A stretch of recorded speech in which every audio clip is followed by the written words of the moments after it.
Shalom, Bapak Ibu dikasih Tuhan. Shalom. Apa kabarnya? Luar biasa. Terima kasih. Mohon izin yang mulia Bapak Ketua Pengadilan Tinggi, para senior saya, Hakim Tinggi di Pengadilan Tinggi Jayapura, dan Bapak Ibu Hakim dan semua keluarga besar Pengadilan Tinggi Jayapura dan Pengadilan Negeri Jayapura. Ini suatu kehormatan bagi kami, Pengadilan Negeri Jayapura, dipercayakan untuk boleh berdiri di altar ataupun di mimbar Persekutuan Okumene Pengadilan Tinggi Jayapura ini. Adapun tema firman Tuhan yang akan saya sampaikan adalah bagaimana kita bisa menang di masa sukar. Tetapi sebelumnya, Bapak Ibu mungkin yang belum kenal dengan kami lebih jauh, kenalkan nama saya Derman Nababan. Dari markanya ketahuan bahwa beta itu orang Batak. Dari depan, dari belakang, bolak-balik Nababan. Itu ya, jadi Pak Agung sudah tahu itu. Istri saya Rumata Rosinita Sianya, Boru Manado. Tapi orang sering bilang dia Manado, tapi saya bilang Menang Nampang doang, karena aslinya orang Batak. Kalau mama saya itu Boru Sidabutar, satu marga dengan Bapak Ketua Pengadilan Tinggi. Jadi kalau di dalam adat Batak, saya harus panggil tulang sama beliau. Kalau beliau punya hajatan, punya pesta, maka sayalah yang bekerja di belakang. Dan istri saya itu menjadi putrinya, menjadi borunya. Putri kami, satu Tipani Saulina, saat ini semester terakhir di Institut Teknologi Bandung, jurusan elektro. Kita doakan untuk bisa selesai tahun ini. Ternyata memang di ITB itu susah sekali Pak. Susah masuk, tetapi lebih susah untuk keluar. Nah itu memang di sana itu. Jadi saya memang dulu pernah pengen bercita-cita jadi sarjana teknik, ternyata turun ke anaknya gitu. Saya lari ke hukum, jadi hukum ini sebenarnya Pak Boni ini sebenarnya pelarian ini. Kemudian anak yang kedua, Kevin Jagar Eliezer, saat ini semester 4 di Parahyangan, di Bandung juga, jurusan hubungan internasional. Mereka berdua ada di sana. Istri saya baru saja pindah di Kejaksaan Tinggi Papua, di sebelah kantor kita ini. Firman Tuhan yang akan kita bacakan hari ini adalah Yesaya 40 ayat 29 sampai 31. Demikian firman Tuhan, saya akan membacakan untuk kita semuanya. Dia memberi kekuatan kepada yang lelah dan menambah semangat kepada yang tiada berdaya. Orang-orang muda menjadi lelah dan lesu, dan teruna-teruna jatuh tersandung.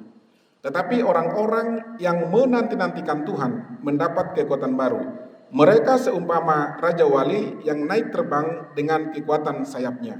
Mereka berlari dan tidak menjadi lesu. Mereka berjalan dan tidak menjadi lelah. Bapak Ibu, Saudara dikasih Tuhan, saya akan banyak hari ini berbicara tentang Raja Wali ataupun burung Raja Wali. Apa sih beda ayam dengan Raja Wali?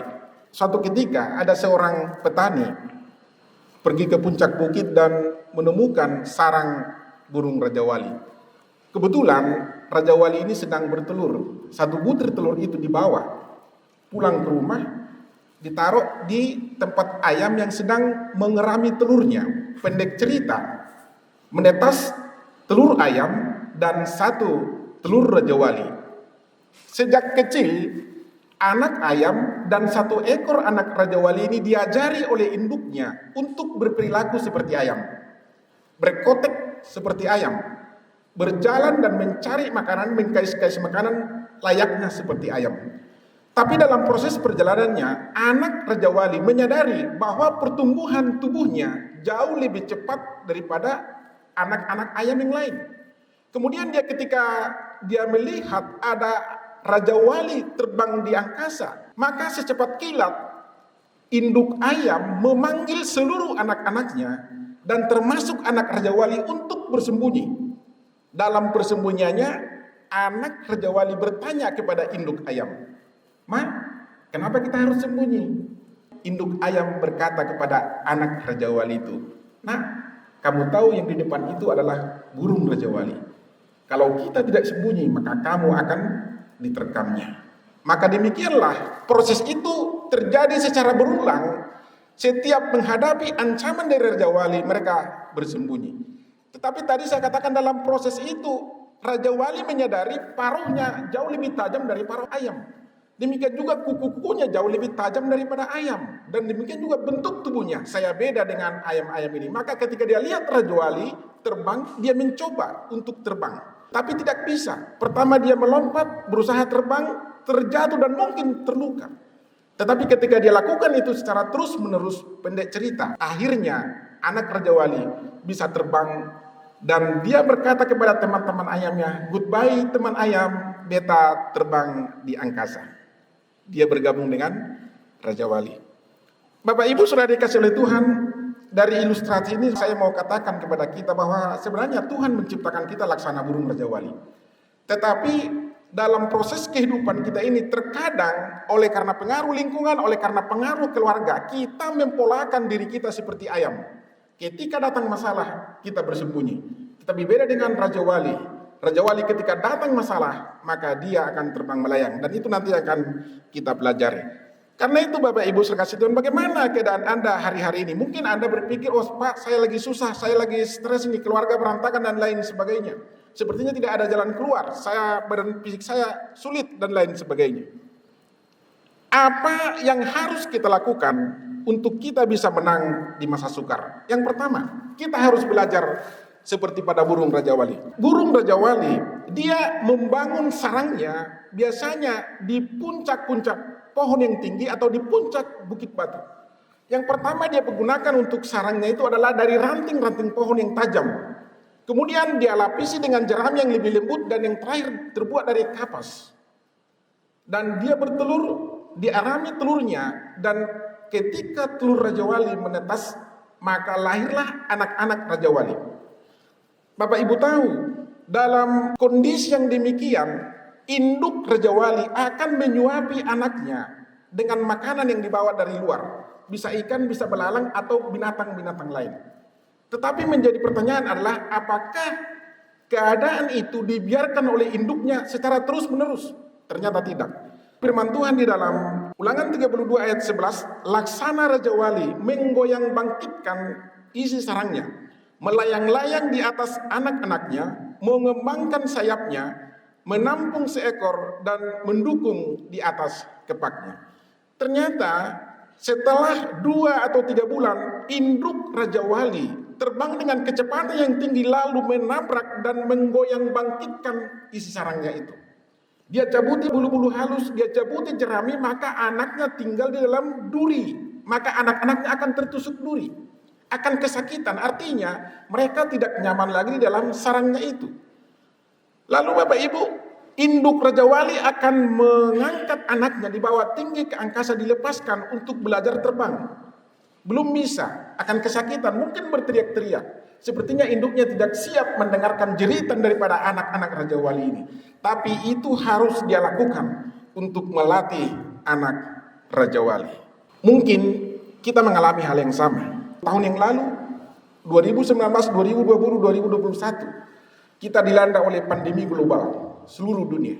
Banyak orang meninggal tidak dikuburkan secara layak menurut adat istiadat dan tradisi yang biasa kita lakukan.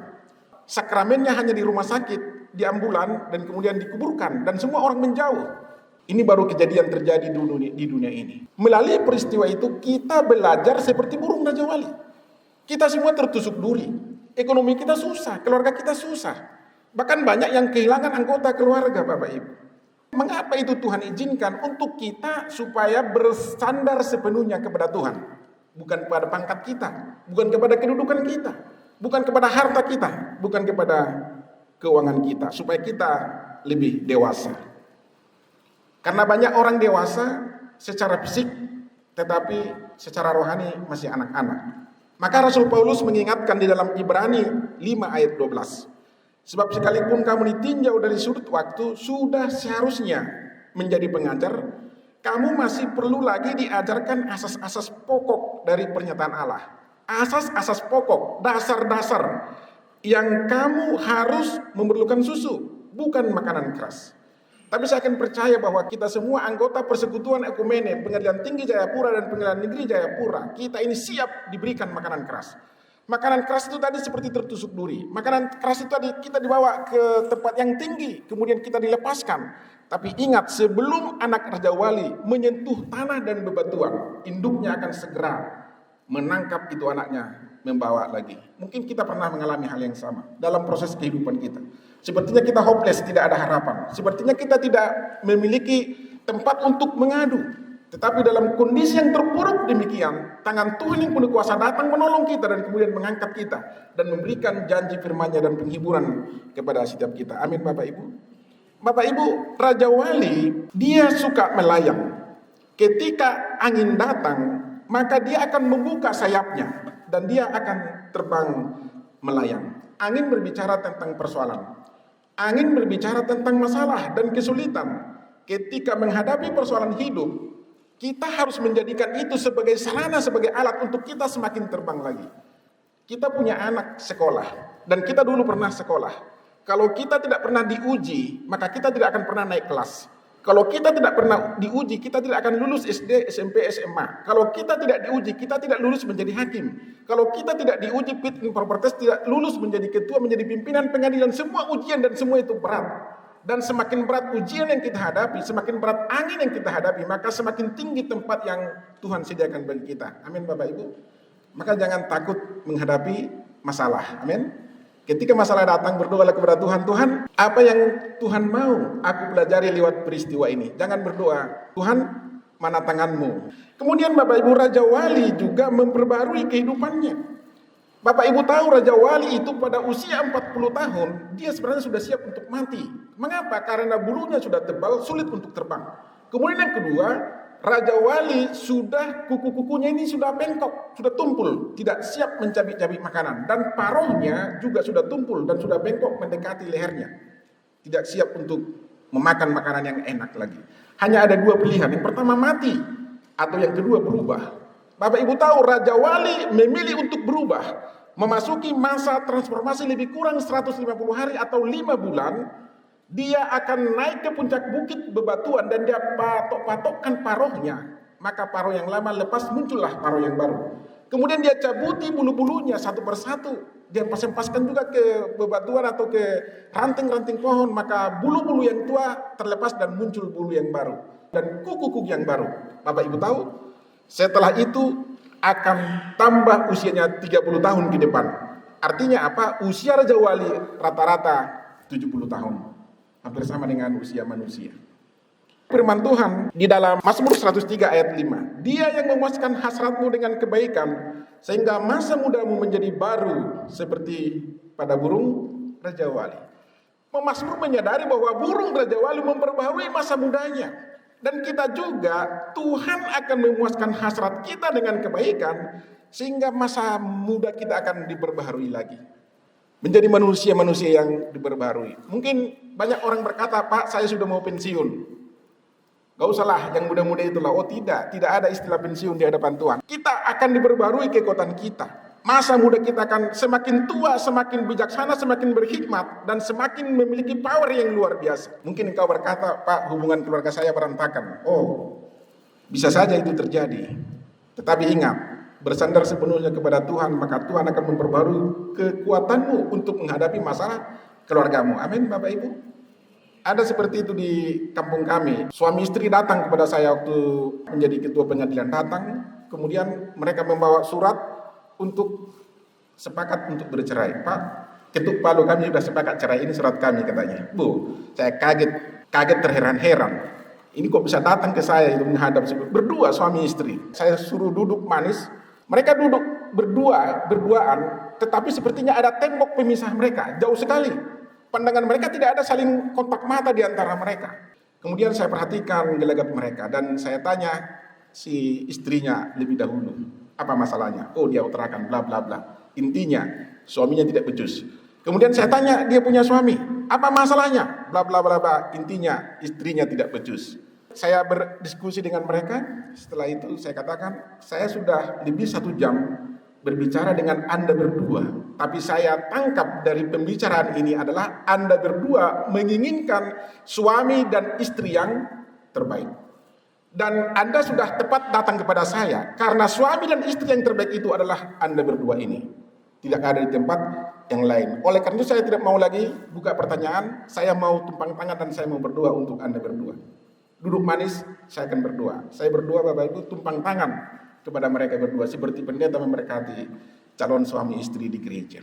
Setelah selesai berdoa, saya lihat air mata istrinya sudah mulai menetes. Suaminya juga sudah mulai tertunduk. Kalau awalnya dia angkat kepala terus, tidak pernah melihat lantai Bapak Ibu. Dan kemudian saya katakan, saya yakin Roh Kudus sudah bekerja dalam hatimu, maka sekarang berpelukanlah di hadapan saya. Maka mereka bangkit Bapak Ibu, dan mereka berpelukan seperti teletabis di hadapan saya Bapak Ibu. Surat kesepakatan cerainya kami buang. Saya katakan, anakmu yang satu itu saya akan doakan ke depan akan menjadi seorang hakim. Pulanglah, karena anaknya sudah ada satu orang.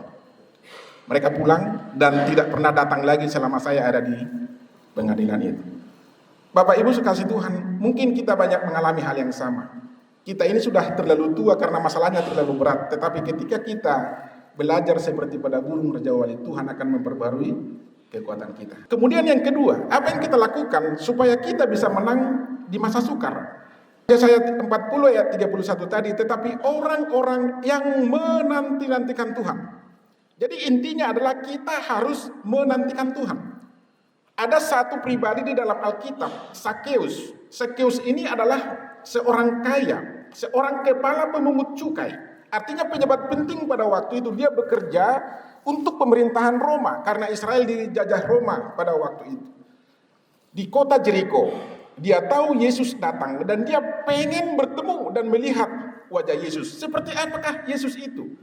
Tetapi dia tidak bisa melihat. Mengapa? Karena badannya pendek, lebih pendek dari beta. Dan orang-orang berkerumun menghalangi pemandangan dia. Maka dia cari akal. Dia berlari secepat kilat Bapak Ibu, dan kemudian dia lihat pohon ara. Dan di pinggir jalan dia pastikan bahwa Yesus dan iringan-iringan itu akan lewat dari situ. Dia panjat pohon itu.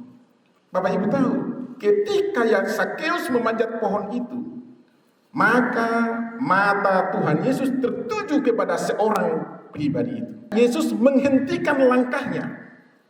Dan orang-orang yang tentunya bersama-sama dengan Yesus juga berhenti. Dan kemudian Yesus berkata, Sakeus, turunlah. Karena hari ini aku akan menumpang di rumahmu. Luar biasa kan? Yesus sudah tahu namanya Sakeus. Karena dia Tuhan. Tahu dia nama semua orang. Dan kemudian aku akan menumpang di rumahmu pada hari ini. Benar. Yesus datang ke rumahnya. Dan orang Farisi, orang Saduki tidak terima, protes. Masa dia pergi ke rumah orang berdosa dan makan di rumah orang berdosa. Tapi Bapak Ibu tahu, ketika Yesus hadir di rumah Sakeus, apa yang terjadi? Terjadi perubahan dalam kehidupan diri Sakeus. Bukan hanya dirinya yang diselamatkan, keluarganya juga diselamatkan Bapak Ibu. Dan Sakeus berkata, kalau ada yang aku rampok dari rakyat ini, akan kukembalikan 4 kali lipat. Dan setengah dari hartanya dijual, dibagi-bagikan kepada orang-orang miskin. Bapak Ibu, dia tidak terpukau dengan jabatannya yang tinggi. Dia pejabat tinggi, tapi dia berlari memanjat pohon kayak anak kecil. Tapi kita terkadang terlalu jaim Bapak Ibu. Karena kita pejabat, kita terlalu jaim.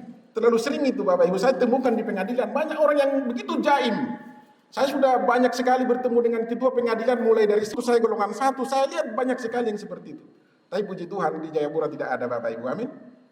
Semua adalah orang-orang yang rendah hati. Kalau kita tidak rendah hati, tidak mungkin kita berkumpul di tempat ini.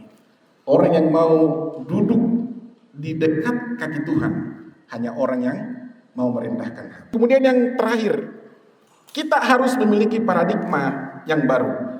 Yakobus 1 ayat 2. Saudara-saudaraku, anggaplah sebagai suatu kebahagiaan apabila kamu jatuh ke dalam berbagai-bagai pencobaan. Ini paradigma baru.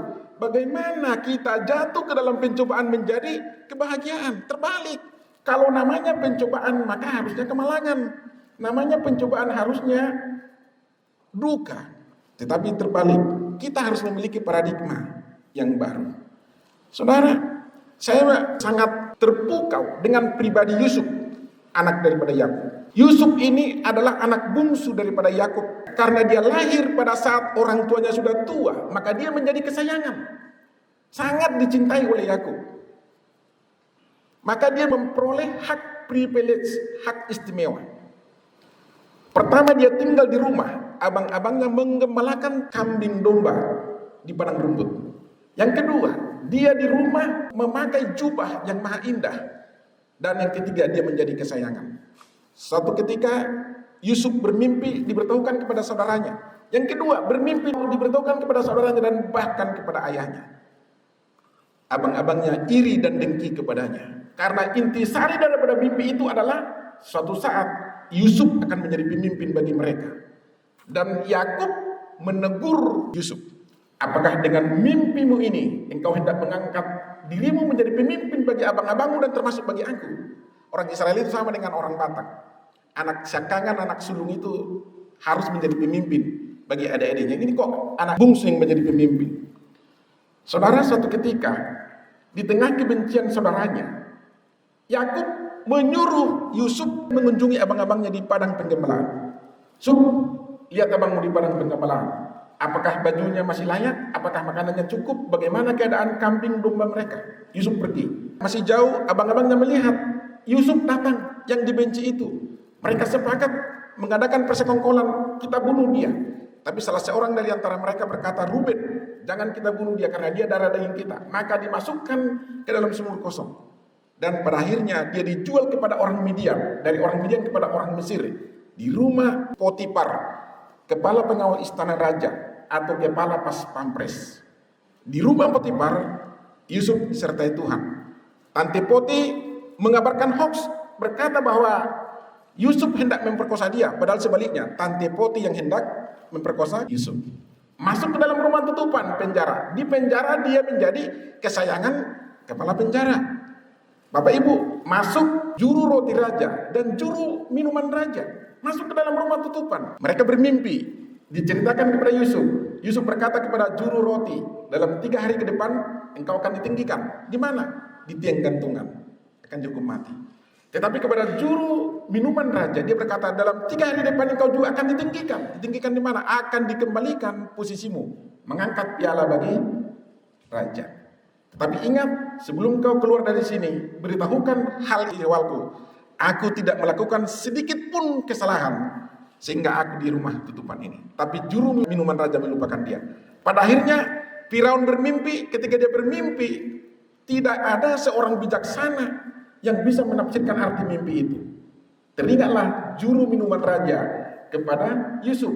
Bapak Ibu tahu, juru minuman raja tidak ahli dalam hal politik, tidak memiliki kebijaksanaan selain daripada meracik minuman atau bartender untuk menyehatkan bagi raja. Panggil Yusuf, gunting rambut, kenakan pakaian, dan Yusuf berkata kepada Firaun, hiduplah engkau tuanku raja. Bukan aku, tetapi Tuhan yang memberitahukan bahwa dalam 7 tahun ke depan akan terjadi kemakmuran, dan setelah itu 7 tahun berikutnya akan terjadi kelaparan. Maka dalam 7 tahun kemakmuran, hendaknya engkau seorang angkat yang bijaksana untuk mengumpulkan sebagian dari hasil, disimpan di dalam lumbung perbendaharaan untuk 7 tahun berikutnya. Pendek cerita, terjadi kelaparan untuk 7 tahun kedua, bapaknya dan abang-abangnya datang ke Mesir. Anda tahu Yusuf menempatkan mereka di mana? Di tanah Gosen. Tanah Gosen itu tanah yang subur, curah hujan yang tinggi, sama dengan Kerom kalau di Papua. Seperti di Wamena. Ditempatkan mereka di situ. Yusuf pada waktu itu sudah menjadi Perdana Menteri. Mengapa ditempatkan di tanah Gosen? Karena tanah Gosen curah hujan tinggi, orang Israel memiliki kebiasaan beternak kambing domba, sementara kambing domba bagi orang Mesir adalah kekejian. Benar, orang Israel menjadi kaya raya di tanah Gosen. Pendek cerita, Yakub mati. Mereka berkumpul rapat keluarga, bukan membagi warisan.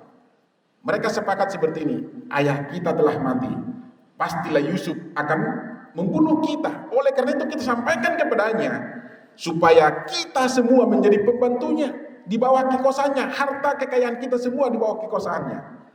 Tetapi ketika berita ini sampai ke telinga Yusuf, apa yang dikatakan Yusuf? Kejadian 50 ayat 20 sampai 21. Memang kamu telah mereka-rekakan yang jahat terhadap aku, tetapi Allah telah mereka-rekakannya untuk kebaikan, dengan maksud melakukan seperti yang terjadi sekarang ini, yakni memelihara hidup suatu bangsa yang besar. Jadi janganlah takut, aku akan menanggung makanmu dan makan anak-anakmu juga. Demikianlah ia menghiburkan mereka dan menenangkan hati mereka dengan perkataannya. Bapak Ibu, Yusuf memiliki paradigma yang baru. Walaupun abangnya kejam, dia dikabarkan telah dimakan, diterkam oleh binatang buas, tetapi dia justru sebaliknya memelihara abang-abangnya, menafkahi abang-abangnya. Ini luar biasa Bapak Ibu. Mungkin Anda juga mengalami hal yang sama, Anda harus belajar seperti itu. Sebelum saya tutup, saya memiliki satu kesaksian. Ini saya kalau khotbah di mana-mana saya sering bersaksi. Pada tahun 2000 saya menulis buku Terbanglah Raja Waliku, kisah inspiratif seorang cleaning service menjadi ketua pengadilan negeri. Waktu itu saya ada di Subang, wakil ketua, tapi saya sebelumnya sudah ketua di Maraguliang. Kisah ini adalah kisah nyata perjalanan kehidupan saya. Bapak Ibu, pada tahun 90 waktu saya tamat SMA, bapak saya berkata, "Kau anakku pergi ke Padang." "Ngapain Bapak?" "Jadi tentara. Di sana ada Aparamu, anak Bapak Uda, tentara. Dia sudah banyak memasukkan orang jadi tentara." Ya sudah, tapi saya katakan, "Pak, saya pengen jadi kuliah." "Jangan, kalau kau masuk tentara, kau tentara aja. Udah, pergi ke Padang." Bapak Ibu, waktu itu saya tidak tahu berenang, maka saya harus latihan berenang di kolam renang Ternate di Padang untuk 50 meter saja. Latihan-latihan, jasmani oke. Contoh soal, ujian-ujian psikotes, kami sudah kerjakan. Dan induk semang saya berkata kepada saya, "Kau Derman, kau hebat. Kau pasti lulus. Kau lebih pintar dari orang ini." Karena kami ada 5 orang pada waktu itu. Ya mudah-mudahan lah, saya pikir gitu. Kami melamar Tantama. Ini rambut semua sudah botak ini. Bapak Ibu, masih pada seleksi kesehatan, saya sudah gagal. Saya kaget. Mengapa bisa gagal? Kemudian saya tanya kepada dia beberapa hari berikutnya, "Kok bisa gagal saya apa?" Dia bilang, "Wajahmu berantakan." "Kok bisa berantakan?" Saya bilang. Dia bilang, "Antara gigi dengan hidung tidak simetris. Gigimu menonjol keluar, hidungmu menonjol ke dalam, sehingga dari aspek kesehatan kamu tidak memadai menjadi calon Tantama." Wah, malunya minta ampun Bapak Ibu. Karena ternyata untuk kesehatan Tantama itu luar biasa Bapak Ibu. Terus saya ikut UMPTN di Padang, saya ambil IPC, IPA campuran, karena waktu SMA saya jurusan fisika tahun 90, hebat lah. Walaupun dari kampung-kampung itu jurusan fisika hebat lah ya, Pak Guru itu ya. Saya yakin akan diterima minimal 1 perguruan tinggi dari Padang, Universitas Andalas, dan saya juga ambil dari tempat lain pilihan kedua. Puji Tuhan, ketiga-tiganya gagal semua, gak ada yang menang. Saya ke Medan, ke Kisaran, dan saya tinggal di rumah Bapak Uda saya. Bapak Uda saya ini dulu hakim, mungkin Bapak Ketua kenal, Dr. JS Nababan. Dia kan pendeta juga. Saya tinggal di rumahnya dari Kisaran, di rumah dinas dari Kisaran ke Medan. Dan di Medan saya tinggal di pastori gereja. Waktu itu saya ikut tes CPNS golongan 2 di Departemen Kehakiman. Puji Tuhan gagal. Dan kemudian saya ikut tes golongan 2 CPNS di Kodam 1 Bukit Barisan yang bajunya putih-putih. Puji Tuhan juga gagal. Gagal di seleksi terakhir. Jadi saya sudah 4 kali gagal pada usia masih sangat muda. Pada tahun 92 akhir ada penerimaan CPNS golongan 1B untuk satpam dan cleaning service di Kanwil Kehakiman Sumatera Utara. Mungkin di kanwil-kanwil yang lain juga ada. Mungkin teman-teman saya ada di sini. Coba angkat tangan dulu lah, ada enggak? Ada ya. Puji Tuhan lulus. Waktu itu saya ingat Kepala Kantor Kehakiman Dr. Andus Umar Bangun di Sumatera Utara. Dia tanda tangan. Gaji saya hanya 52.800. Bapak Ibu, saya dengarkan firman Tuhan di gereja. Kamu akan menjadi kepala, bukan ekor. Kamu akan naik, tidak turun. Kalau kamu mendengarkan firman Tuhan dan melakukannya dalam kehidupanmu. Saya berpikir, bagaimana ini Pak Boni saya jadi kepala? Saya ini kan di dalam daftar presensi di kantor, saya paling bontot. Koyak sedikit, nama saya hilang. Karena saya paling penutup. Kami ada 5 golongan 1, tapi saya paling muda. Di antara kelima itu, maka saya lah penutup. Tapi Bapak Ibu, saya yakini firman Tuhan. Saya katakan Derman Nababan harus jadi kepala. Saya tinggal di Jalan Pancing. Kami kerja di PT UN Medan, Pengadilan Tata Usaha Negara Medan, Jalan Listrik. Setiap memberhentikan angkot, saya berkata Derman Nababan jadi kepala. Seperti orang gila. Tapi bagaimana caranya kepala? Harus kuliah. Maka jadilah saya Bapak Ketua Alumni Mahmusor, mahasiswa hukum sore. Jadi saya dari pagi sampai jam 4 kerja di kantor, jam 5 sampai jam 9 malam kuliah. Di mana? Universitas Dharma Wangsa Medan. Tidak kenal itu, kalau Dharma Agung kenal orang. Dharma Wangsa di Gulugur Bypass. Pagi itu dipakai anak sekolah SMA, sore baru dipakai anak kuliah. Bapak Ibu, waktu saya mau kuliah, saya menghadap panitera sekretaris. "Pak, saya mau kuliah, mohon izin kuliah, diusulkan ke Kanwil." Apa dia bilang? Tidak bisa. Yang pertama, kamu golongan 1, belum tentu bisa penyesuaian ke golongan 2 karena ijazahmu sudah mati katanya. Karena waktu saya melamar golongan 1 sudah tamat SMA. Kemudian yang kedua, kamu satpam dan cleaning service. Dan kemudian kamu jaga malam. Bapak tidak izinkan. Tidak dikasih izin Bapak. Tapi saya katakan, "Pak, saya harus kuliah." Karena sebenarnya tidak ada alasan bagi dia untuk melarang saya. Paling takut orang kepada panitra sekretaris pada masa-masa itu. Karena yang banyak mengurusi kantor adalah panitra sekretaris. Bapak Ibu tahu bagaimana saya bisa mendapatkan izin kuliah? Ini kita kan Tuhan berikan hikmah. Waktu itu ada PTWP, pertandingan tenis warga pengadilan. Kalau tidak salah di Banjarmasin, ketua berangkat, wakil ketua berangkat, panitra sekretaris berangkat, dan kepala personalnya juga berangkat. Maka ada PLT ketua, Pak Amin Yakob, orang Jawa. Mereka pergi. Ini saya sudah tingkat 4 ini Bapak, belum ada izin kuliah. Ada perongga ketuk. Masuk. Saya masuk, saya suruh duduk. Langsung saya puji dia. Bapak, kalau saya lihat Bapak sidang gagahnya minta ampun. Berwibawa sekali, saya bilang, wah kau ini katanya kan. Apa maksudmu katanya kan. Ya itu aja Pak, saya mengagumi Bapak. Saya bilang, bijaksana sekali Bapak mimpin sidang di depan ini. Ya sudah, kalau kau mau jadi hakim kau kuliah katanya. Iya Pak, saya sudah kuliah Pak. Nah, saya sekarang sudah tingkat 4 Bapak. Cuma izin kuliahnya belum ada Bapak. Saya tidak bilang dilarang, wanita sekelas kalau saya kasih tahu pasti dia tidak mau gitu. Izin kuliah saya belum ada Pak. Kalau Bapak berkenan diusulkan ke kakak, aku buat saja kata. Padahal aku sudah siapkan. Pura-pura naik ke lantai 3, sodorkan sama dia. Padahal sudah aku siapkan ini permohonan izin ini. Ini sudah bagus sudah, tanda tangan. Saya antar ke ajudan kakak Bapak Dr. Anus Umar Bangun. Ajudannya langsung saya temui. Besoknya izin kuliah saya muncul. Saya katakan kepada dia, ajudan itu, untuk kantor kirimkan melalui pos. Saya tidak mau bawa. Aslinya saya pegang. Bapak Ibu pulang, panitra sekretaris izin kuliah saya muncul di mejanya. Dia panggil saya, dia maki-maki saya, dimarahi saya. Saya dimaki-maki, siapa yang tanda tangan izin kuliah saudara ini? Wah, itu bukan urusan saya Pak, itu urusan personal ya. Kan urusan personal ya kan. Anda tahu PLT ketua tidak berwenang menandatangani ini, harus ketua. Saya tidak tahu itu Pak, saya bilang. Dia bilang, ini harus dikembalikan, besok harus dikembalikan ke Kakanwil. Saya katakan, silakan Pak, kalau itu yang baik menurut Bapak, silakan saya bilang. Pas datang pengacara waktu itu, saya diusir dari ruangannya itu. Besok ini harus dikembalikan. Bapak Ibu tahu, dia tidak berani mengembalikan. Karena saya tahu mana berani Sekda Kabupaten mengembalikan tanda tangan gubernur. Seperti itulah posisinya. Tanda tangan Kakanwil mau dikembalikan sama panitra sekretaris. Kena tendang 84-nya itu. Dan saya pun, kalaupun dikembalikan untuk apa? Aslinya kan sudah sama saya. Emang mau Kakanwil mencabut itu lagi? Salahnya di mana kan gitu. Benar Bapak Ibu, saya tamat tahun 98. Saya tes calon hakim.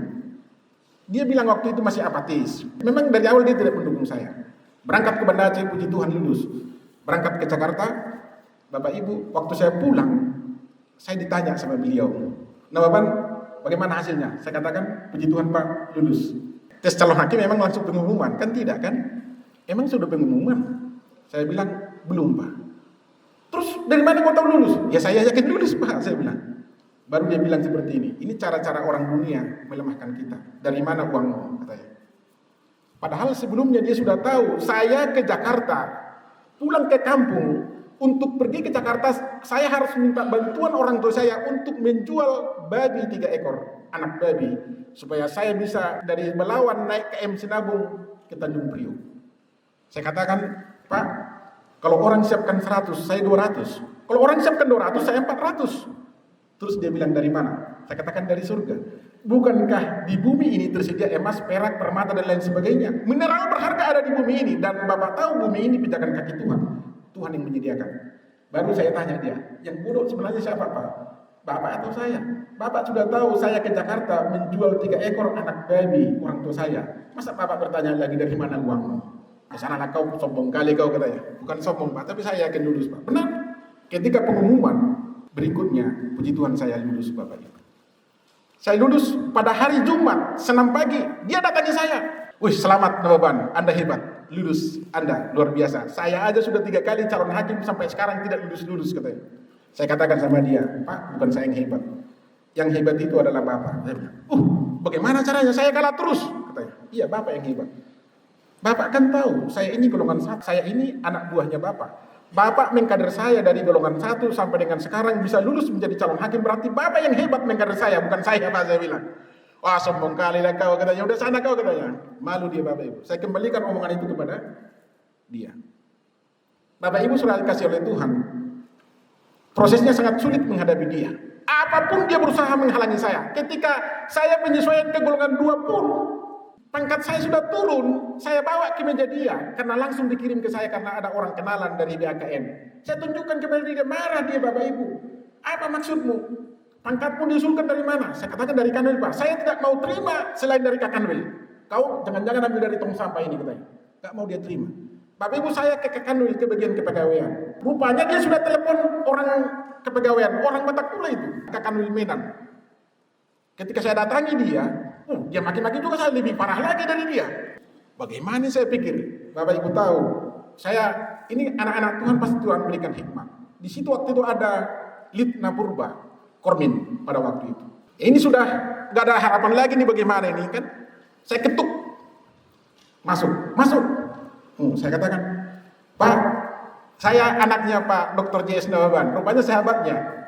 Oh iya, masuk duduk. Ada apa ini? Saya katakan, Pak, ini pangkat saya sudah turun, Pak.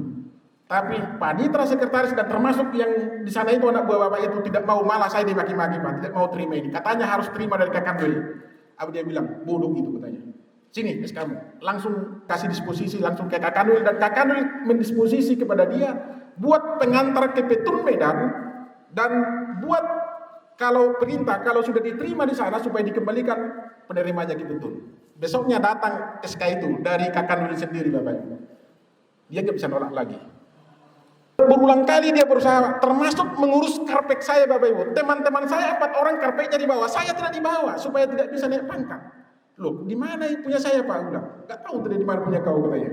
Yang 4 dibawa sama dia supaya saya terhalang naik pangkat. Tapi ada teman ngurus di Jakarta, 2 minggu berikutnya karpet saya muncul, tapi ada kode pengganti. Bapak Ibu ketika ada karpet saya kode pengganti muncul, 1 bulan berikutnya karpet yang asli yang pertama itu datang Bapak Ibu. Berarti disembunyikan sama dia. Dia berusaha untuk menghalangi saya tapi tidak bisa. Saya katakan kepada teman-teman, dia selalu berlaku jahat kepada saya, tapi saya tidak pernah melakukan yang jahat di kantor ini. Anda tahu saya yang paling rajin jaga malam. Saya paling tertib. Pekerjaan saya paling ekselen. Saya masih golongan 1, saya sudah mahir komputer. Golongan 1. Ya, pekerjaan-pekerjaan untuk membuat putusan, untuk mengetik putusan berita acara karena di TUN jauh lebih tertib dari di PN. Coba Bapak Ibu pergi ke TUN, jauh lebih tertib di sana. Saya sudah mahir komputer masih golongan 1 Bapak Ibu. Jadi tidak ada alasan dia untuk mempersulit saya. Bapak Ibu sekasih Tuhan, sampai promosi sampai dengan sekarang saya merasakan bukan karena kepintaran saya, tapi karena pertolongan Tuhan.